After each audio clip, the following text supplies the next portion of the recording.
যুক্তরাষ্ট্রের president Joe বাইডেনের সঙ্গে দ্বিপাক্ষিক বৈঠকে বাংলাদেশ নিয়ে আলোচনা করেছেন ভারতের প্রধানমন্ত্রী নরেন্দ্র মোদী। বিষয়টি নিশ্চিত করেছেন ভারতের পররাষ্ট্র সচিব বিক্রম মিশ্রি।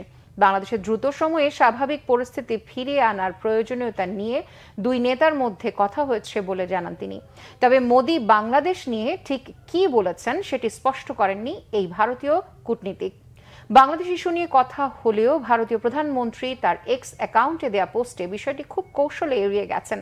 তিনি পোস্টে লিখেছেন, তাদের আলোচনা ছিল খুবই ফলপ্রসূ। বৈঠকে আঞ্চলিক এবং বৈশ্বিক ইস্যুগুলো নিয়ে তাদের আলোচনা হয়। এর আগে গেল ২৬ আগস্ট মার্কিন প্রেসিডেন্ট বাইডেনের সঙ্গে টেলিফোনে কথা বলেন মোদী। ওই সময় তিনি বাইডেনের কাছে বাংলাদেশে সংখ্যালঘুদের উপর কথিত হামলার ব্যাপারে কথা বলেন।